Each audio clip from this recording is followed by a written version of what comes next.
Je me suis garé dans mon allée après 3 jours épuisants à une conférence professionnelle à Chicago, impatient d'entendre les aboiements excités de Max et de voir sa queue remuer qui m'accueillait toujours à la maison. Mais le silence a rempli l'air alors que je sortais de ma voiture de location. Pas d'éclairs dorés courant au coin de la maison. Pas de gémissement joyeux derrière la porte d'entrée. Quelque chose clochait immédiatement. J'ai fouillé mes clés, appelant Max en entrant dans la maison. Ma mère, Carole, était assise calmement à la table de la cuisine, sirotant du café comme si de rien n'était. Quand j'ai demandé où était Max, elle a levé les yeux avec une indifférence désinvolte et a prononcé les mots qui ont complètement brisé mon monde. « On l'a vendu », a dit Carole, ne prenant même pas la peine de lever les yeux de son journal. Les filles de Danny avaient besoin de nouveaux téléphones pour l'école, alors nous avons obtenu 800 $ pour ce chien. Tu t'en remettras, Léonard. Ce n'est qu'un chien. Je suis resté figé dans l'embrasure de la porte, mon sac de travail glissant de mon épaule et heurtant le sol avec un bruit sourd. 8 ans. Max avait été mon compagnon pendant 8 ans. À travers l'obtention de mon diplôme universitaire, mon premier emploi, ma rupture avec Jessica et chaque nuit solitaire où l'anxiété me gardait éveillé. Il n'était pas juste un chien pour moi, il était de la famille. Vous avez vendu mon chien. Les mots sont sortis comme un murmure. Je ne pouvais pas assimiler ce que j'entendais. Danny a dit, tu n'es jamais à la maison de toute façon. Carole a continué, tournant une page. Ces filles méritaient quelque chose de bien pour une fois. Emma et Sophie utilisent ces vieux téléphones à clapet depuis toujours. Mon frère Danny est entré dans la cuisine à ce moment-là, souriant comme s'il venait de gagner à la loterie. À 35 ans, il vivait toujours dans notre chambre d'enfance à l'étage, au chômage depuis 8 mois et complètement dépendant de nos parents. Ses filles jumelles, toutes deux âgées de 14 ans, vivaient la plupart du temps avec leur mère, mais restaient ici un week-end sur 2. Et petit frère, a dit Danny, attrapant une bière dans le réfrigérateur. N'est pas l'air si tragique. Max est probablement plus heureux avec des enfants qui ont réellement le temps de jouer avec lui. Où est-il? Ma voix devenait plus forte maintenant. À qui l'avez-vous vendu? Une famille sympa de l'autre côté de la ville, a répondu Carole. Les Henderson. Ils ont des enfants qui l'apprécieront correctement. J'ai sorti mon téléphone immédiatement, mes mains tremblant alors que je cherchais Henderson dans l'annuaire local. Il y avait 12 Henderson répertoriés. J'ai commencé à appeler chaque numéro, mon cœur battant la chamade à chaque tonalité. Bonjour, c'est Léonard Martinez. Je cherche la famille qui a récemment acheté un Golden Retriever nommé Max. Ma famille l'a vendu par erreur pendant que j'étais absent. Les 3 premiers appels n'ont mené nulle part. Le 4e, Henderson m'a raccroché au nez. Au 6e appel, j'étais désespéré. Léonard, arrête d'être si dramatique, a dit Carole, me regardant faire les 100 pas dans la cuisine. Nous leur avons dit que tu ne pouvais plus t'occuper de lui à cause du travail. Ils ne vont pas le rendre maintenant. Vous leur avez dit quoi? Le téléphone a glissé de ma main, cliquetant sur le sol carrelé. Danny a ri, prenant une longue gorgée de sa bière. Nous devions leur donner une raison, mec. On ne pouvait pas juste dire qu'on avait besoin d'argent rapide pour des téléphones. On a fait croire que tu étais responsable, abandonnant un animal que tu ne pouvais pas gérer. Mais ce n'est pas vrai. Ai-je crié. Max est tout pour moi. Je n'ai jamais manqué un repas, jamais sauté une promenade, jamais laissé seul plus de 8 heures. Calme-toi, a dit mon père, Frank, apparaissant dans l'embrasure de la porte. Il avait l'air mal à l'aise, évitant mon regard. Ce qui est fait, fiston. Papa, s'il te plaît, dis-moi que tu n'as pas été d'accord avec ça. Le silence de Frank était une réponse suffisante. C'était lui qui avait physiquement remis Max à des étrangers. Mon propre père m'avait trahi tout aussi complètement que le reste d'entre eux. J'ai passé l'heure suivante à appeler tous les Henderson de l'annuaire, devenant plus frénétique à chaque impasse. Finalement, je les ai trouvés. Madame Henderson a répondu à la 3e sonnerie. Oh oui, nous avons acheté Max hier, a-t-elle dit joyeusement. Un chien si doux. La famille a expliqué que son propriétaire ne pouvait plus s'occuper de lui en raison d'engagement professionnel. Nous sommes si heureux de lui donner un bon foyer. Madame, je suis Léonard, le véritable propriétaire de Max. Ma famille l'a vendu sans ma permission pendant que j'étais en déplacement professionnel. J'ai besoin de le récupérer. Il y a eu une longue pause. Je suis désolé, mais nous avons payé un bon prix pour ce chien. Nos enfants sont déjà attachés. Nous ne pouvons pas simplement le donner. Je vous rembourserai exactement ce que vous avez payé, plus un supplément pour le dérangement. Je crains que ce ne soit pas possible. Nous considérons Max comme faisant partie de notre famille maintenant. La ligne a coupé. J'ai fixé mon téléphone, me sentant complètement impuissant pour la première fois de ma vie d'adulte.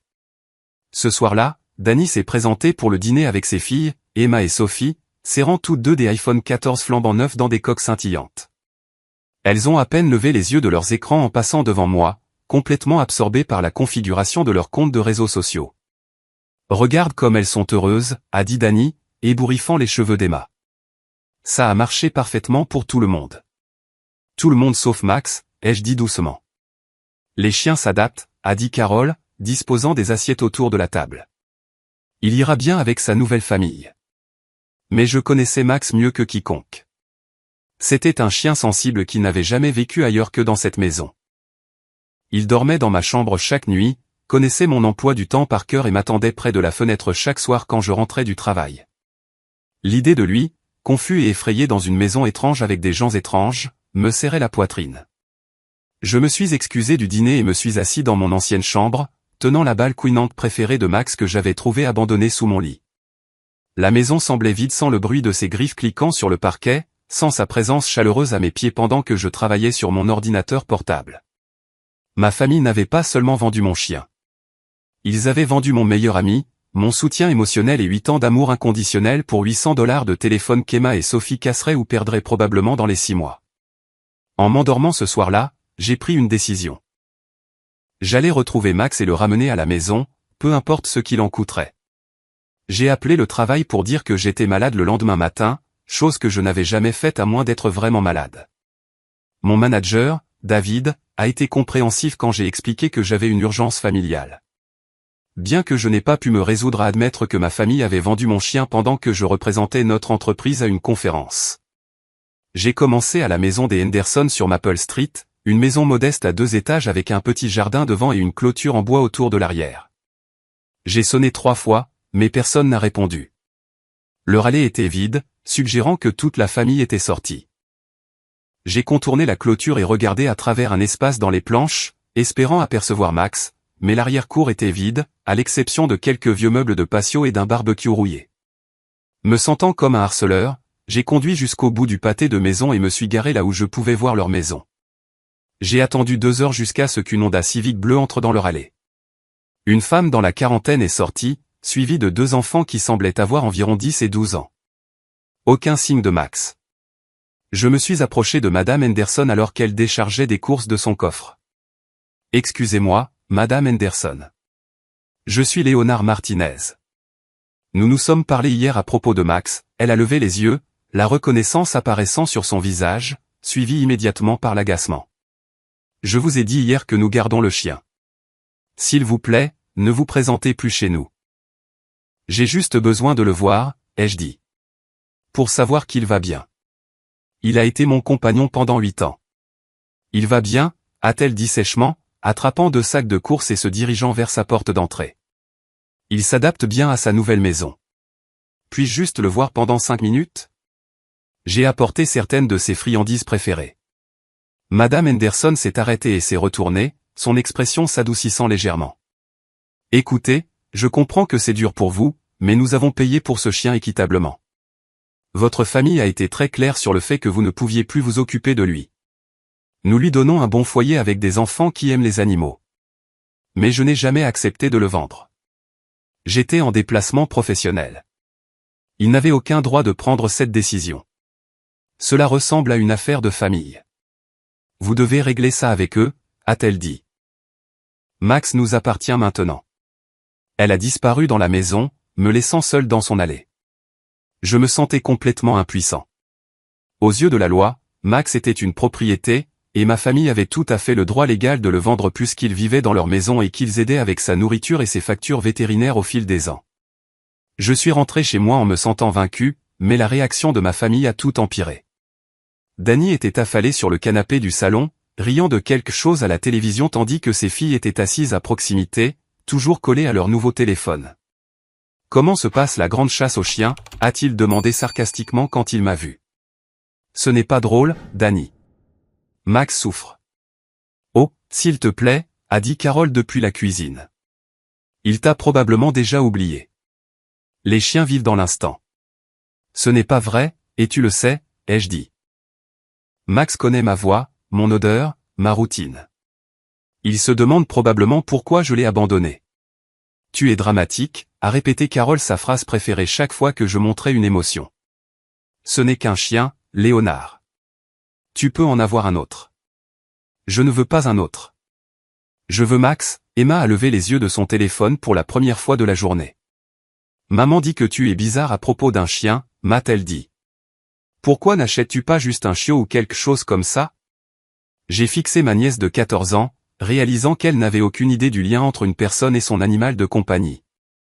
Pour elle, Max était aussi remplaçable que le modèle d'iPhone de l'année dernière. J'ai passé le reste de la journée à conduire dans le quartier des Henderson, espérant apercevoir Max en promenade ou jouant dans le jardin de quelqu'un. J'ai posté sur tous les groupes Facebook locaux et forums communautaires que j'ai pu trouver, partageant la photo de Max et expliquant la situation. Les réponses ont été massivement favorables, des dizaines de personnes proposant d'aider à chercher ou de garder l'œil ouvert. Mais j'ai aussi fait face à des critiques de personnes qui pensaient que j'étais déraisonnable. La nouvelle famille a payé pour le chien légalement, a commenté une personne. Vous ne pouvez pas simplement exiger qu'on vous le rende parce que vous avez changé d'avis. J'ai essayé d'expliquer que je n'avais jamais consenti à la vente, mais sans preuve de cette conversation, c'était ma parole contre celle de ma famille. Ce soir-là, je suis allé à l'animalerie Peterson, le plus grand magasin de fournitures pour animaux de notre région, espérant que les Henderson pourraient y faire leurs achats. La gérante, une femme gentille nommée Patricia, s'est souvenue d'eux immédiatement. Oh, oui, la famille avec le Golden Retriever, a-t-elle dit. Ils étaient ici hier pour acheter des fournitures. Ils avaient l'air de gens gentils. Quel genre de fournitures ont-ils acheté, ai-je demandé. Patricia a eu l'air pensif. Des trucs de base. Un collier, de la nourriture, quelques jouets. Les enfants semblaient excités d'avoir un chien. Ont-ils posé des questions sur les soins ou le dressage? Pas vraiment. Ils semblaient savoir ce qu'ils faisaient. J'ai remercié Patricia et je suis parti, me sentant légèrement soulagé que les Henderson achètent au moins des fournitures pour Max. Mais je n'arrivais pas à chasser l'image de lui dormant dans une maison étrange, se demandant où j'étais passé. Ma petite amie Sarah a appelé ce soir-là alors que j'étais assis dans ma voiture devant la maison des Henderson à nouveau, espérant apercevoir Max. Léonard, tu dois accepter que cette situation échappe à ton contrôle, a-t-elle dit après que j'ai expliqué ce qui s'était passé. Je sais que tu aimes Max, mais tu deviens obsédé. Ne serais-tu pas obsédé si quelqu'un vendait ton chat pendant que tu étais absente? C'est différent. Moustache vit dans mon appartement. Max vivait dans la maison de tes parents. Mais c'est mon chien, ai-je dit. Je paie sa nourriture, ses factures vétérinaires, son toilettage. Je m'occupe de lui tous les jours. Alors peut-être que tu aurais dû prendre ton propre logement où ta famille ne pouvait pas prendre de décision à son sujet. Les mots de Sarah ont piqué parce qu'ils contenaient une part de vérité. À 28 ans, je vivais toujours dans ma maison d'enfance, économisant de l'argent pour un acompte sur une maison tout en aidant mes parents avec leur hypothèque. J'avais prévu de déménager l'année prochaine, en emmenant Max avec moi. Maintenant, j'avais l'impression que ce plan était mort avec tout le reste. Quand je suis rentré à la maison ce soir-là, j'ai trouvé le jouet en corde préféré de Max dans la poubelle du garage. Carole l'avait jeté comme si c'était une ordure, comme si 8 ans de souvenirs ne signifiaient rien. Je l'ai sorti, brossant le marc de café et les épluchures de pommes de terre, et les tenu contre ma poitrine. Franck est apparu dans l'embrasure de la porte du garage, semblant plus mal à l'aise que je ne l'avais jamais vu. « Fiston, je dois te dire quelque chose, » a-t-il dit doucement. « Ta mère et Danny, ils prévoyaient ça depuis des semaines. »« Qu'est-ce que tu veux dire ?»« Ils ont une conversation de groupe par SMS sans toi. Ils discutent de la vente de Max depuis le mois dernier, attendant que tu partes en déplacement pour pouvoir le faire sans confrontation. La trahison m'a frappé comme un coup physique. Ce n'était pas une décision spontanée prise pendant mon absence. C'était un plan calculé pour se débarrasser de la chose la plus importante de ma vie. Pourquoi ne les as-tu pas arrêtés? Franck a baissé les yeux vers ses pieds. Ta mère peut être très persuasive quand elle veut quelque chose. Et Danny a des difficultés financières depuis qu'il a perdu son emploi. Les filles avaient besoin de téléphone pour l'école. Donc tu as sacrifié mon bonheur pour la commodité de Danny. Je pensais que tu comprendrais finement. Tu es le responsable, Léonard. Tu retombes toujours sur tes pieds. Cette fois, je ne le ferai pas, ai-je dit. Pas sans Max. Cette nuit-là, j'ai pris une décision qui allait tout changer. Je n'allais pas seulement trouver Max. J'allais le ramener à la maison, peu importe ce qu'il en coûterait. 3 jours de recherche ont finalement porté leurs fruits quand j'ai repéré la Honda Civic bleue de Madame Henderson sur le parking de l'école primaire Oakwood Heights. J'ai attendu la sortie de l'école, puis je les ai suivis à une distance sûre alors qu'ils rentraient chez eux.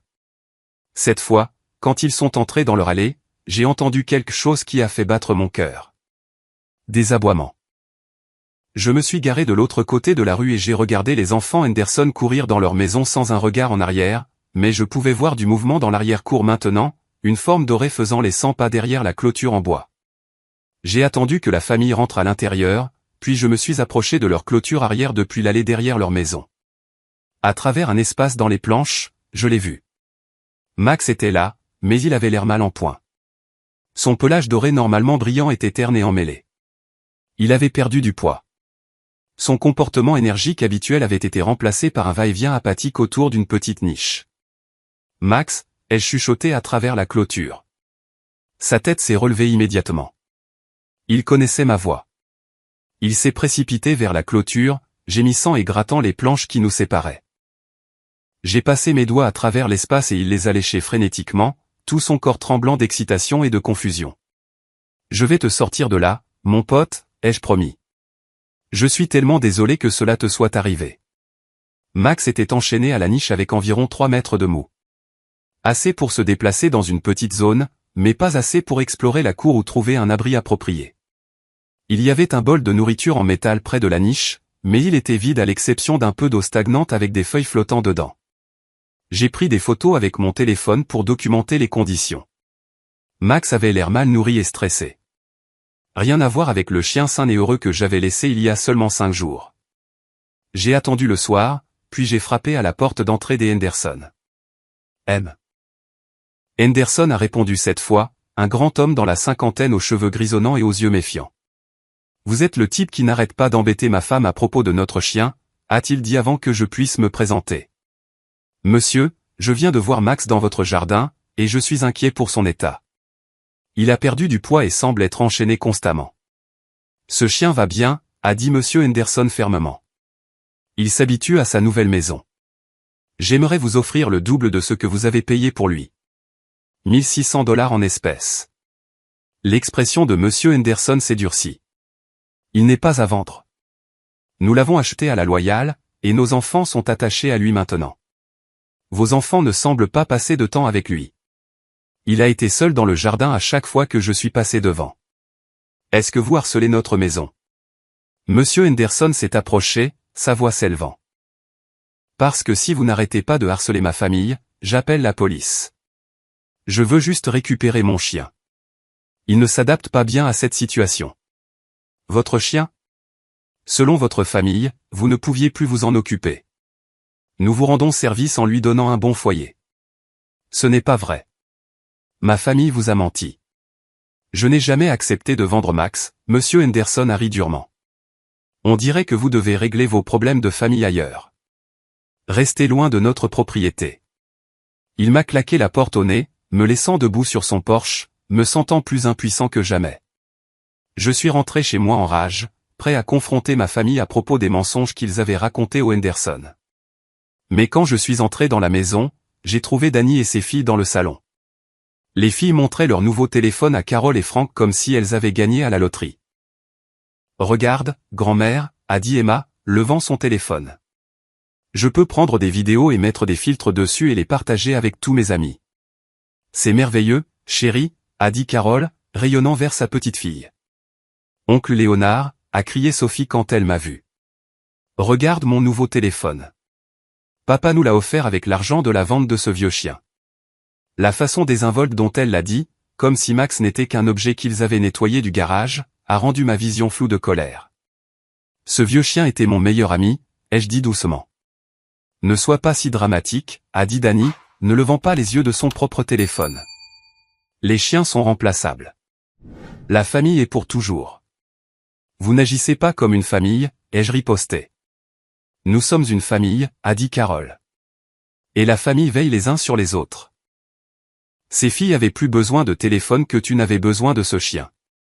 Max n'est pas juste un besoin, maman. C'est mon animal de soutien émotionnel. Il m'aide à gérer l'anxiété et la dépression. Tu le sais. Franck a levé les yeux de la télévision. Peut-être qu'il est temps que tu apprennes à gérer ces choses par toi-même, fiston. Tu as presque 30 ans. Le manque d'empathie dans sa voix était dévastateur. Ces gens qui prétendaient m'aimer n'avaient aucune compréhension de ce qu'ils m'avaient enlevé. Pour eux, Max n'était qu'un inconvénient qui avait été converti en quelque chose d'utile. Ce soir-là, j'ai appelé mon cousin Jake, le seul membre de la famille qui m'ait jamais compris. Jake vivait à 2 heures de là et avait toujours été le rebelle de la famille, celui qui remettait Franck et Carole à leur place quand ils étaient déraisonnables. Ils ont fait quoi? A dit Jake quand j'ai expliqué la situation. C'est dingue, Léonard. Même pour eux, c'est dingue. Je ne sais pas quoi faire, ai-je admis. Les Henderson ne veulent pas me le revendre, et ma famille pense que je suis dramatique. Tu n'es pas dramatique. Si quelqu'un vendait mon chien pendant que j'étais absent, je pèterais les plombs. Tu veux que je descende là-bas pour leur faire entendre raison. Je ne pense pas que parler va marcher maintenant. Jake est resté silencieux un moment. Quel est l'état du chien? Est-il bien traité? J'ai décrit ce que j'avais vu dans l'arrière-cour. Et le ton de Jake est devenu sérieux. Ça ressemble à de la négligence, cousin. Si tu peux documenter qu'ils ne fournissent pas les soins appropriés, tu pourrais avoir des motifs pour le récupérer. Comment? Contrôle des animaux pour commencer. Et s'ils prévoient de le revendre, cela pourrait être considéré comme un trafic d'animaux selon la façon dont ils l'ont acquis. Pour la première fois depuis des jours, j'ai senti une étincelle d'espoir. Peut-être qu'il y avait un moyen de sauver Max qui n'impliquait pas de supplier ou de plaider avec des gens qui avaient déjà pris leur décision. J'ai passé le reste de la nuit à faire des recherches sur les lois sur le bien-être animal dans notre État, à me renseigner sur les exigences en matière de documentation et les procédures de plainte. Si les Henderson n'allaient pas rendre Max volontairement, je trouverais un autre moyen de le ramener à la maison. Mais d'abord, je devais savoir exactement ce qui lui arrivait dans ce jardin. J'ai passé la matinée suivante garé de l'autre côté de la rue de la maison des Henderson, documentant tout ce que j'observais. La famille est partie ensemble à 7h45, déposant probablement les enfants à l'école et allant au travail. Max a aboyé frénétiquement alors qu'il s'éloignait, tirant sur sa chaîne alors que leur voiture disparaissait dans la rue. Pendant les 8 heures suivantes, Max est resté seul dans l'arrière-cour sans aucun contact humain.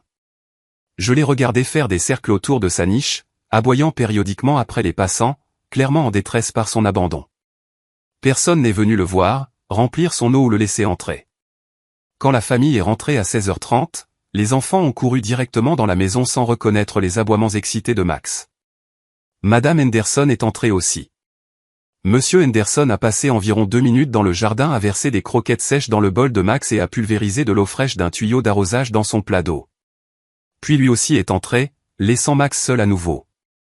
Ce schéma a continué pendant 3 jours. Max était traité comme une décoration extérieure nécessitant un entretien minimal. Pas de promenade, pas de temps de jeu, pas d'interaction au-delà de brèves visites pour le nourrir. C'était déchirant à regarder. J'ai commencé à parler aux voisins de la rue Henderson, me présentant comme un citoyen inquiet qui avait remarqué un chien qui semblait être laissé seul constamment. Madame Peterson, qui vivait à côté, était impatiente de parler. Ce pauvre animal aboie toute la journée, a-t-elle dit. Ça commence à 7 heures du matin quand il part et ça ne s'arrête pas jusqu'à ce qu'il rentre. J'ai pensé à appeler quelqu'un. Depuis combien de temps cela dure-t-il? Ils ont eu le chien il y a environ une semaine.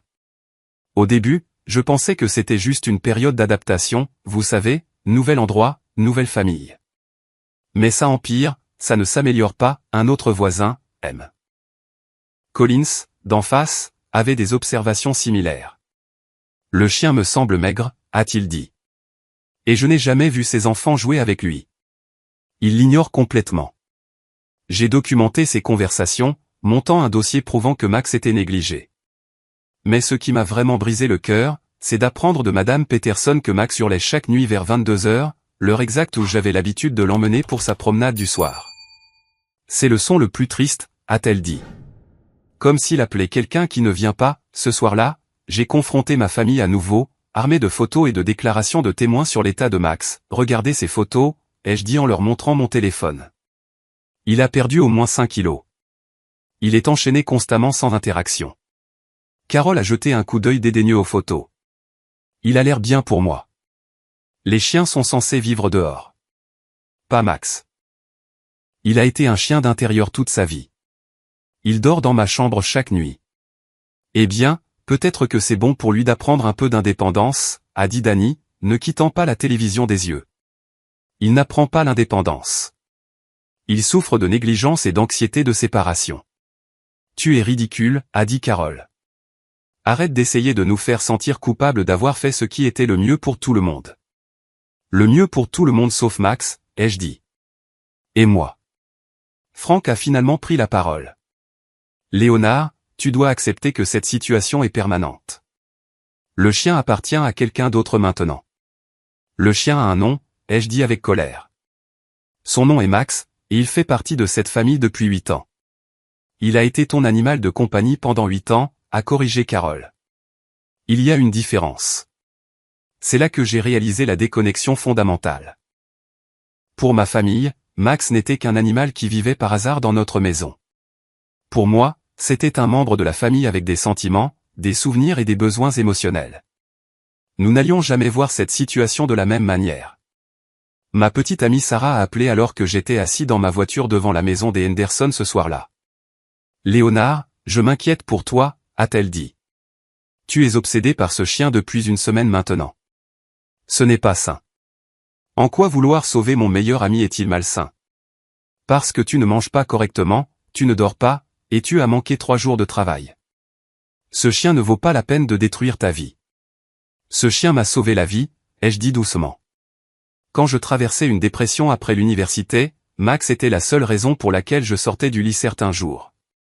Mais tu n'es plus dépressif. Tu as un bon travail, une relation, des objectifs pour l'avenir. Tu n'as pas besoin d'un chien pour définir ton bonheur. Ce n'est pas une question de besoin, ai-je essayé d'expliquer.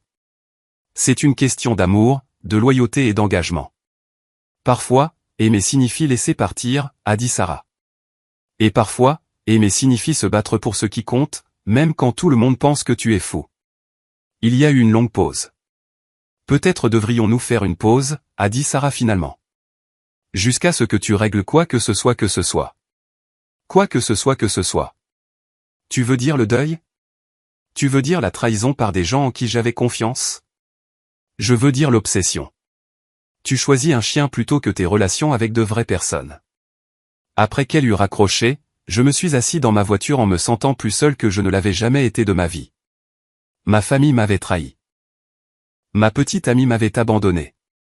Et Max souffrait à cause de décisions que je n'avais pas le pouvoir d'inverser. Mais en regardant Max faire les 100 pas dans son petit cercle derrière la clôture, j'ai pris une décision. Je me fichais que tout le monde pense que j'étais obsédé ou déraisonnable ou dramatique. Max ne m'avait jamais abandonné pendant mes moments les plus sombres. Je n'allais pas l'abandonner maintenant. J'ai appelé Jake et lui ai demandé de descendre pour le week-end. Il était temps d'arrêter de jouer selon les règles des autres. Jake est arrivé vendredi soir avec une détermination égale à la mienne. À 32 ans, il avait 4 ans de plus que moi et avait toujours été le membre de la famille prêt à défier nos parents quand ils avaient tort.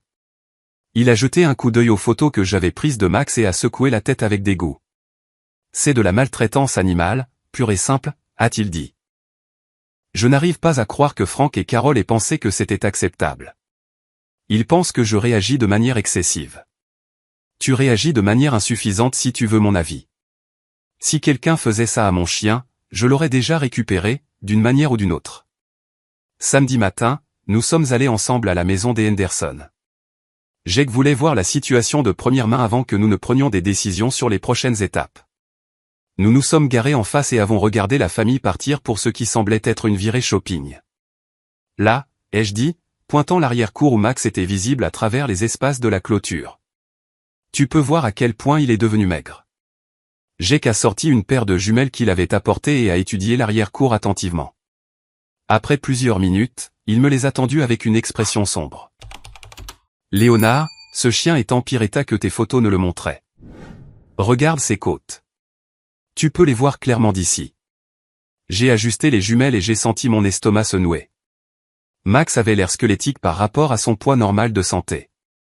Son pelage doré était emmêlé et sale, et il bougeait avec moins d'énergie que je ne l'avais jamais vu. Nous devons documenter cela correctement, a dit Jake, sortant une caméra vidéo. Si nous allons les signaler pour négligence envers un animal, nous avons besoin de preuves claires.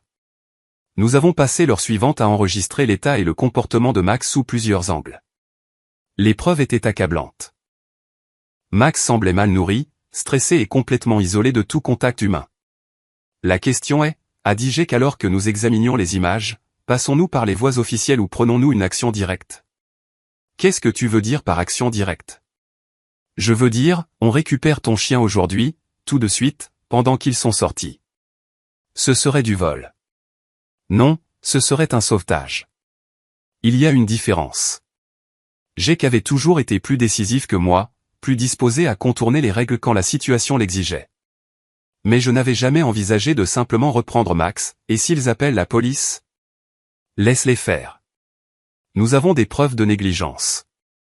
Toute personne raisonnable comprendrait pourquoi nous avons agi. J'y ai pensé pendant plusieurs minutes. Pesant les risques contre la certitude que Max souffrait davantage chaque jour qui passait. Comment ferions-nous, ai-je demandé. Simple. Nous attendons qu'il parte à nouveau. Ensuite, nous demandons de l'aide à l'un des voisins. Offrons de les payer pour nous laisser entrer dans la cour pour récupérer ton chien. Cela semblait fou. Mais en regardant Max à travers la clôture, allongé sans énergie près de son bol de nourriture vide, la folie a commencé à sembler raisonnable. Les Henderson sont rentrés de leur virée shopping vers midi, et nous avons décidé de revenir plus tard quand ils sortiraient dîner. En attendant, Jake et moi avons rendu visite à 3 voisins différents de leur rue, expliquant que j'étais le propriétaire original de Max et leur montrant des preuves de l'état déclinant du chien. Madame Peterson a été immédiatement sympathique. Je me demandais quand quelqu'un ferait quelque chose pour ce pauvre animal, a-t-elle dit. Ces gens ne méritent pas d'avoir un chien. M. Collins était plus prudent, mais a convenu que Max semblait souffrir. Si vous pouvez prouver qu'il vous appartenait à l'origine, je ne vois pas pourquoi vous ne devriez pas le reprendre, a-t-il dit. Le troisième voisin à qui nous avons parlé, un adolescent nommé Tyler, qui vivait 2 maisons plus loin des Henderson, a été le plus utile. J'observe toute la situation, a dit Tyler. Ma mère disait qu'on devrait appeler le contrôle des animaux. Ces gens ne promènent jamais ce chien ou ne jouent avec lui ou quoi que ce soit. Serais-tu prêt à nous aider à le récupérer, a demandé Jake. Tyler a eu l'air intéressé. Qu'est-ce que vous avez en tête? Jake a expliqué notre plan et Tyler a accepté d'aider pour $200. Ses parents étaient absents pour le week-end, le laissant seul à la maison pour qu'il puisse agir sans avoir à s'expliquer aux adultes. Les Henderson sortent généralement dîner le samedi soir vers 18h, a dit Tyler. Ils sont toujours partis pour au moins 2 heures. Nous avons attendu. À exactement 18h15, la voiture des Henderson est sortie de leur allée et a disparu dans la rue. Jake, Tyler et moi avons marché rapidement vers la porte de l'arrière-cour. Max, ai-je appelé doucement à travers la clôture. Sa réaction a été immédiate et déchirante. Il a commencé à gémir et à gratter la clôture, reconnaissant ma voix et devenant de plus en plus agité d'excitation. Tyler a déverrouillé la porte de son côté, qui se connectait à l'arrière-cour des Henderson par un espace dans la ligne de clôture. Au moment où je suis entré dans cette cour, Max est devenu absolument fou de joie. Il m'a sauté dessus, m'a léché le visage et a fait des bruits que je ne l'avais jamais entendu faire auparavant. Une combinaison de gémissements, d'aboiements et de ce qui ne pouvait être décrit que comme des pleurs. « Eh, mon pote » ai-je dit en m'agenouillant et en le serrant contre moi. « Je suis tellement désolé que cela te soit arrivé. » De près, son état était encore pire qu'il n'y paraissait de loin.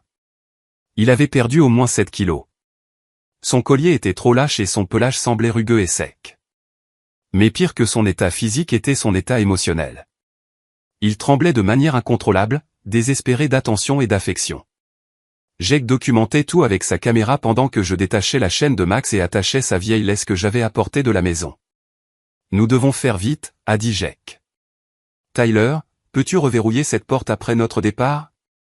Pas de problème, a dit Tyler. Mais alors son expression a changé. Les gars, on a un problème. J'ai levé les yeux pour voir des phares tourner dans l'allée des Henderson. Ils étaient rentrés tôt. Allez, a chuchoté Jake d'urgence, mais c'était trop tard. Monsieur Henderson sortait déjà de sa voiture et il pouvait nous voir dans son jardin par la fenêtre de la cuisine. Et, a-t-il crié en courant vers la porte arrière. Qu'est-ce que vous faites dans mon jardin? J'ai pris Max, qui tremblait encore d'excitation, et je me suis dirigé vers le jardin de Tyler. Mais Monsieur Henderson a été plus rapide que je ne le pensais. Il nous a rattrapés juste au moment où nous atteignions la porte. Posez ce chien tout de suite, a-t-il exigé. Vous volez ma propriété. Je sauve mon chien de la négligence, ai-je dit, sans m'arrêter. Tyler, tu as de gros ennuis, a dit Monsieur Henderson à l'adolescent. J'appelle tes parents et la police. Allez-y, a dit Tyler avec défi. Mes parents voudront voir les vidéos de la façon dont vous traitez ce chien. Madame Henderson et les enfants étaient sortis maintenant, attirés par le vacarme. Maman, qu'est-ce qui se passe? A demandé le plus jeune enfant. Cet homme essaie de voler notre chien, a dit Madame Henderson.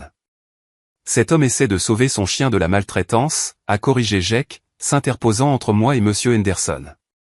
J'ai continué à marcher vers ma voiture avec Max dans les bras, mais je pouvais entendre la dispute s'intensifier derrière moi. Au moment où j'ai atteint la rue, les deux familles criaient et les voisins commençaient à sortir pour voir ce qui se passait. Jake m'a rattrapé juste au moment où je mettais Max dans ma voiture. Conduis, a-t-il dit. Je vais gérer ça. Mais je ne pouvais pas laisser Jake faire face aux conséquences seul. Et j'ai réalisé que s'enfuir ne ferait que nous faire paraître coupables. Non, ai-je dit. Nous allons finir ça ici et maintenant. Je me suis retourné pour faire face aux Henderson, tenant toujours Max de manière protectrice dans mes bras. Vous voulez appeler la police, ai-je dit. Appelons-les. Appelons aussi le contrôle des animaux et les nouvelles locales.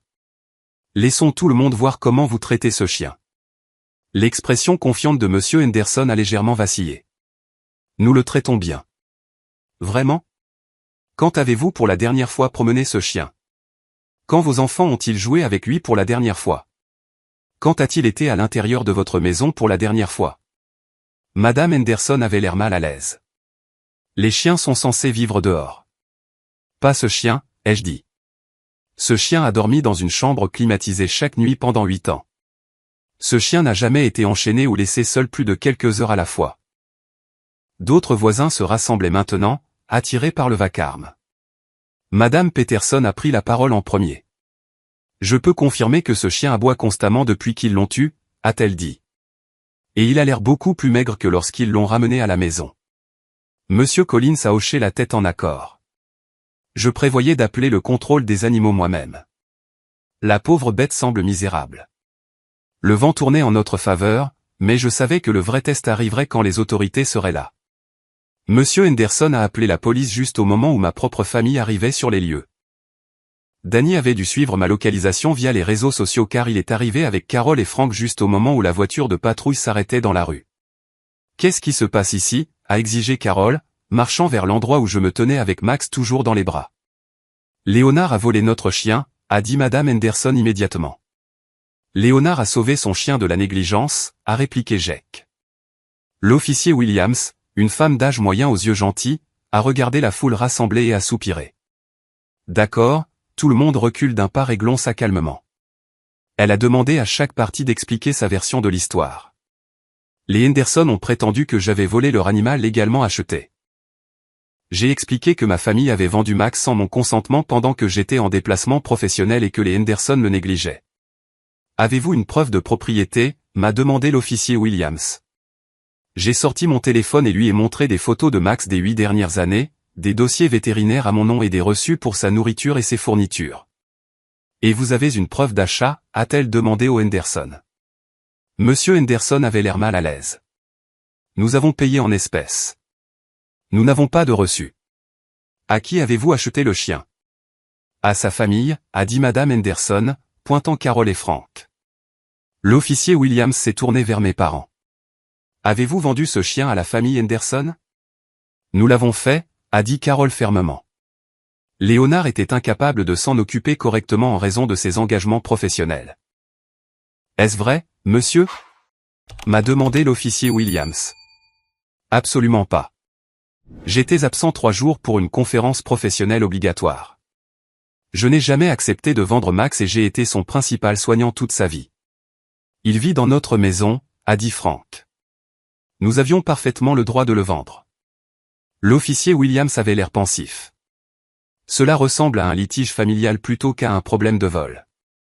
Cependant, je suis préoccupé par les allégations de bien-être animal. Cela vous dérangerait-il si j'examine les conditions de vie du chien? Les Henderson ont accepté à contre-cœur, et nous avons tous marché vers leur arrière-cour. L'officier Williams a jeté un coup d'œil à la chaîne, au bol de nourriture vidé à la petite niche, puis a passé plusieurs minutes à examiner Max lui-même. Ce chien est significativement en sous-poids, a-t-elle dit finalement. Et ses conditions de vie ne sont pas adéquates pour un chien de cette taille et de cette race.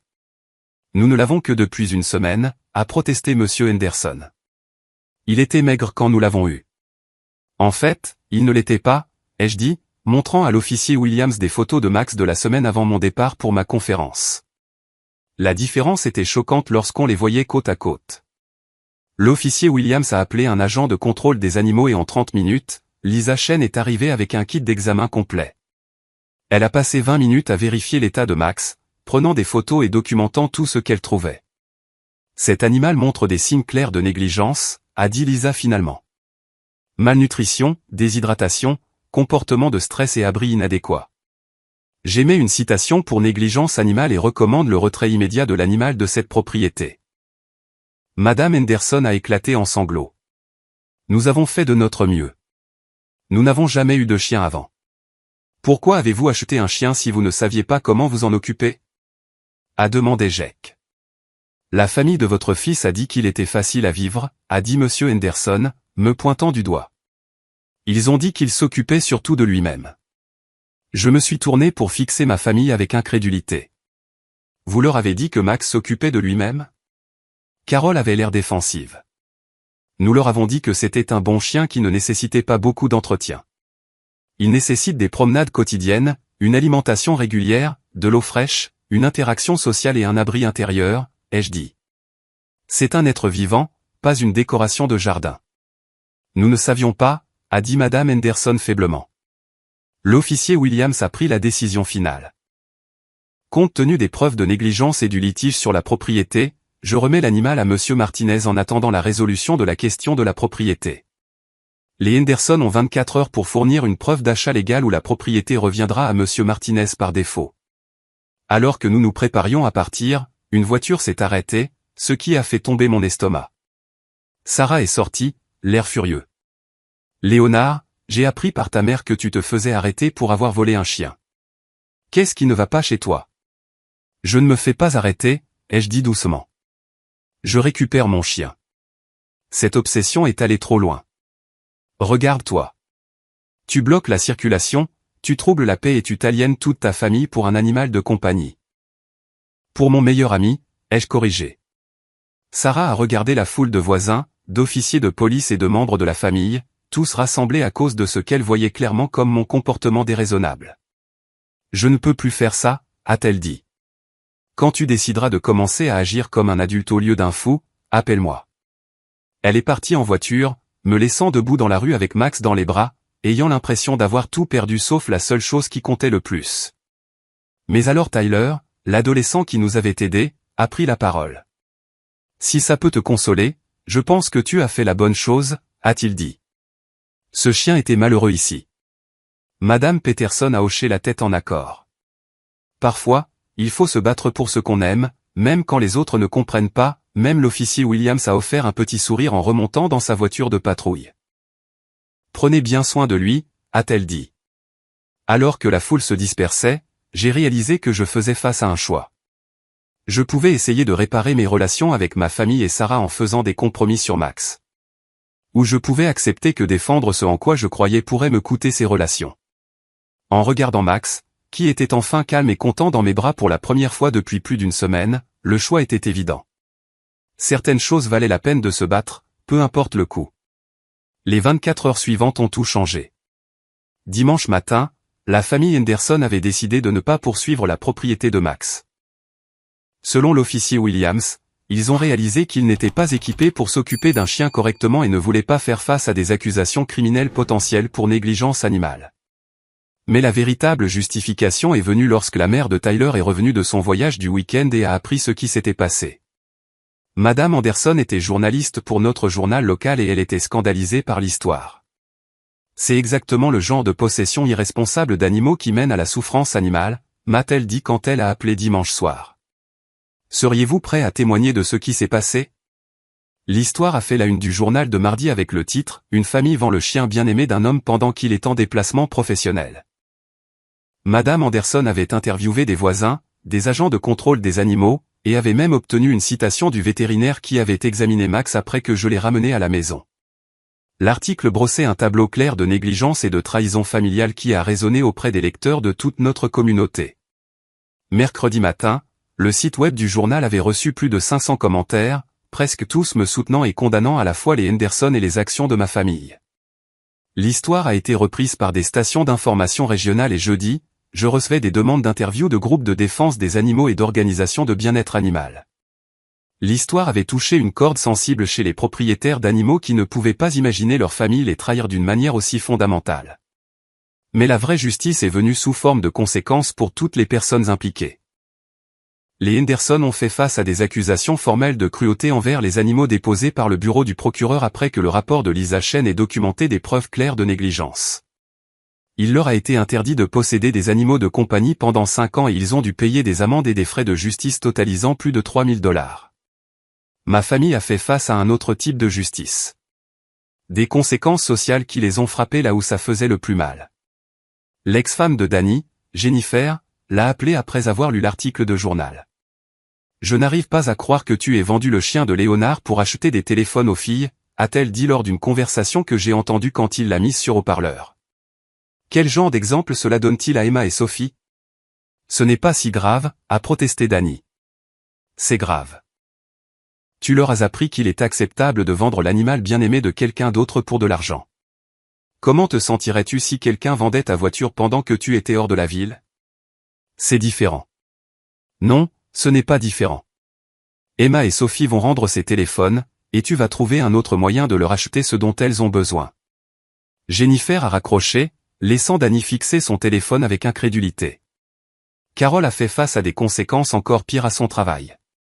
Elle travaillait comme réceptionniste dans une clinique vétérinaire. Et quand ses collègues ont appris ce qu'elle avait fait, le retour de bâton a été immédiat et sévère. Comment as-tu pu travailler avec des animaux tous les jours et penser qu'il était acceptable de vendre le chien de ton fils sans sa permission, a demandé son superviseur, le docteur Martinez, lors d'une réunion dont j'ai entendu parler plus tard par Frank. Je ne pensais pas que c'était si grave, a dit Carole. Tu ne pensais pas que c'était grave de trahir la confiance de ton fils et de causer la négligence d'un animal? Peut-être devrais-tu te demander si tu es faite pour une carrière dans les soins aux animaux.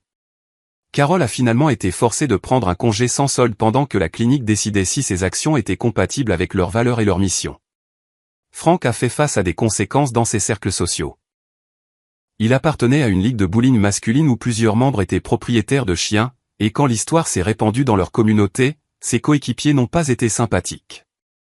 Comment peux-tu te regarder dans le miroir après avoir fait quelque chose comme ça à ton propre fils, lui a demandé son partenaire de bowling Pet, selon les propres aveux coupables de Frank plus tard. Mais la justice la plus significative est venue d'une source inattendue. Les filles de Danny elles-mêmes, Emma et Sophie, avaient suivi l'histoire en ligne, lisant les commentaires de centaines de personnes horrifiées par ce que leur père et leur grand-mère avaient fait.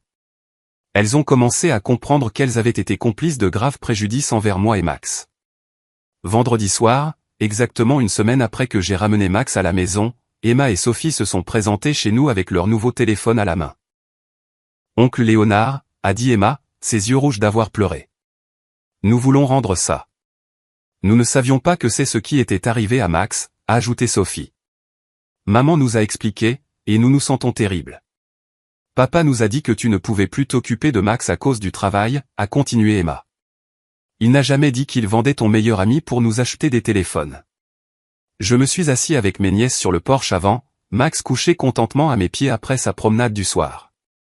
Je comprends que vous ne connaissiez pas toute la vérité, leur ai-je dit. Mais je veux que vous appreniez quelque chose d'important de cette situation. Quoi? A demandé Sophie. Quand quelqu'un que vous aimez a quelque chose qui lui est précieux, vous le protégez. Vous ne le vendez pas, ne le donnez pas ou ne le traitez pas comme s'il était jetable. Aimer signifie protéger ce qui compte pour les gens auxquels vous tenez. Emma a hoché la tête solennellement. Nous allons dire à papa que nous ne voulons plus des téléphones et nous allons trouver des petits boulots pour acheter nos propres téléphones, a ajouté Sophie. Pour que ça n'arrive plus jamais. Elles ont laissé les téléphones sur mon porche et sont rentrées chez elles, laissant Dani expliquer à Carole pourquoi ses filles refusaient soudainement les cadeaux qui avaient coûté son bonheur à Max. Franck a été le premier membre de la famille à offrir de véritables excuses. Il m'a trouvé dans l'arrière-cour samedi matin en train de regarder Max chasser les écureuils pour la première fois depuis le début de son calvaire. Fiston, je te dois des excuses plus grandes que tout ce que je peux mettre en mots, a-t-il dit. J'ai levé les yeux vers mon père, cet homme que j'avais respecté toute ma vie, et j'ai vu quelque chose que je n'avais jamais vu auparavant. Une honte authentique. J'ai échoué en tant que père, a continué Franck. J'ai laissé ta mère et ton frère me convaincre que vendre Max était raisonnable et je ne me suis pas levé pour ce que je savais être juste. Pourquoi ne les as-tu pas arrêtés? Parce qu'il était plus facile de les suivre que de gérer le conflit. Mais ce n'est pas une excuse. Tu m'as fait confiance pour protéger ce qui comptait pour toi pendant ton absence, et j'ai trahi cette confiance. Franck s'est assis à côté de moi sur les marches du porche, regardant Max jouer dans la cour qui lui avait si désespérément manqué. Comment puis-je arranger ça? A-t-il demandé. Tu ne peux pas, ai-je dit honnêtement. Max a souffert pendant une semaine à cause des décisions que vous avez prises. Je me suis senti complètement seul et trahi par ma propre famille. Certaines choses ne peuvent pas être défaites. Mais peuvent-elles être pardonnées? J'ai pensé à cette question pendant un long moment. Franck avait fait un choix terrible, mais contrairement à Carole et Dani, il semblait comprendre sincèrement l'ampleur de ce qui s'était passé. Peut-être, ai-je dit finalement. Mais les choses ne peuvent pas redevenir comme elles étaient. Franck a hoché la tête. Je comprends. J'espère juste que tu me donneras une chance de prouver que j'ai appris de cette erreur. Carole a mis plus de temps à revenir. Pendant 2 semaines après la parution de l'article de journal, elle a maintenu que tout le monde réagissait de manière excessive et qu'elle n'avait rien fait de mal. Mais l'isolement social auquel elle a fait face a fini par l'user. Ses amis ont cessé de l'inviter à déjeuner. Ses collègues la traitaient froidement. Les voisins qui la connaissaient depuis des années traversaient la rue pour éviter de lui parler. La communauté avait décidé que ses actions étaient impardonnables et elle subissait les conséquences de ce jugement. Finalement, un mardi soir pluvieux, elle a frappé à la porte de ma chambre où je travaillais sur mon ordinateur portable avec Max dormant à mes pieds. Léonard, on peut parler? J'ai levé les yeux vers cette femme qui m'avait élevé, qui m'avait appris à marcher, à parler et à lire, et j'ai ressenti un mélange compliqué d'amour et de déception. Que voulais-tu dire? Carole s'est assise sur ma chaise de bureau, semblant plus vieille et plus fatiguée que je ne l'avais jamais vue.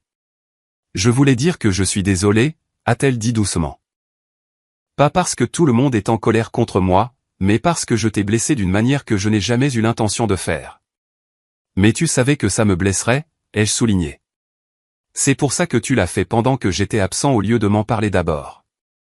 Tu as raison. Je savais que tu dirais non. Alors, j'ai décidé qu'il était plus facile de demander pardon que la permission. Sauf que tu n'as jamais demandé pardon. Tu m'as dit que j'étais dramatique et que je devais m'en remettre.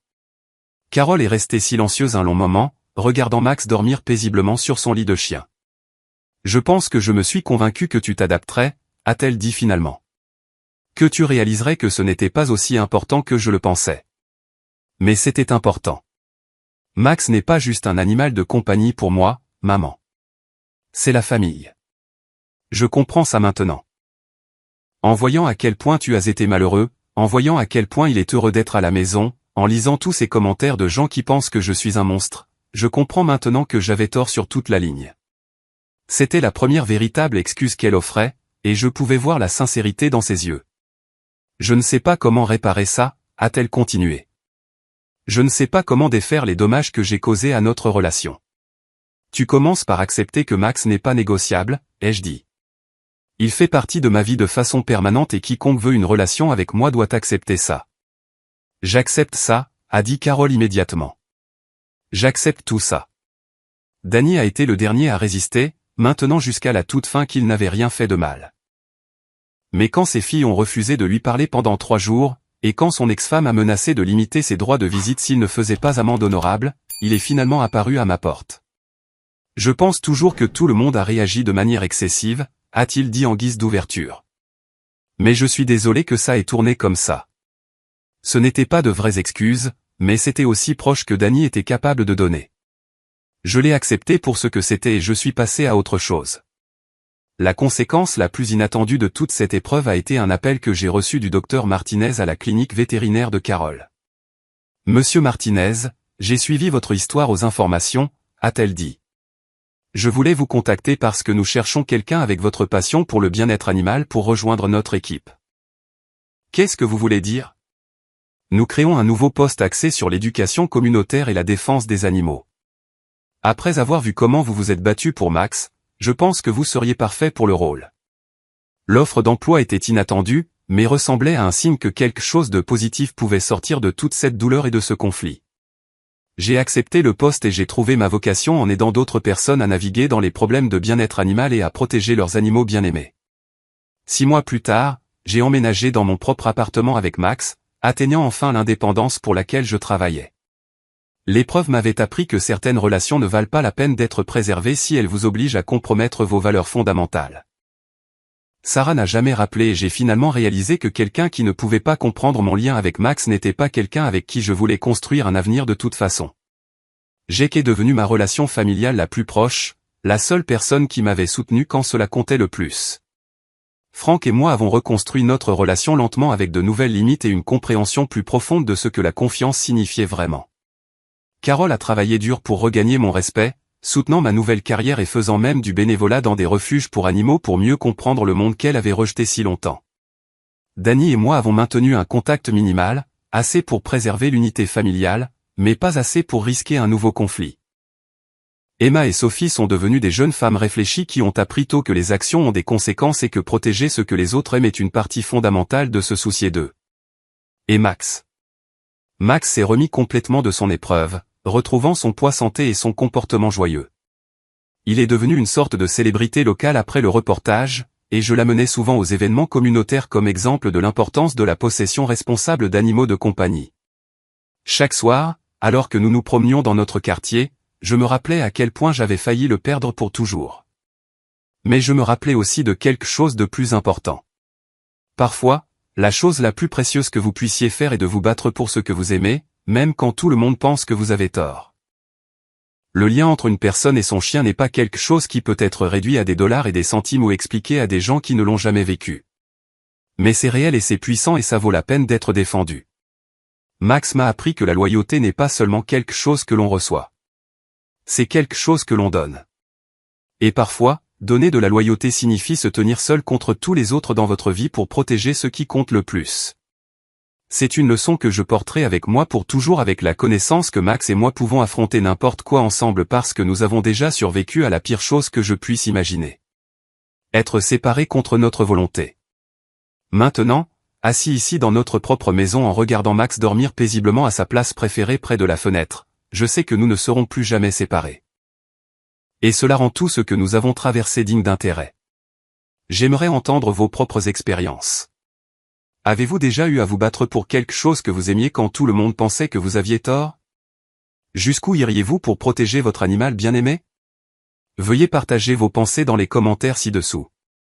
Et n'oubliez pas d'aimer cette vidéo si l'histoire de Max a touché votre cœur.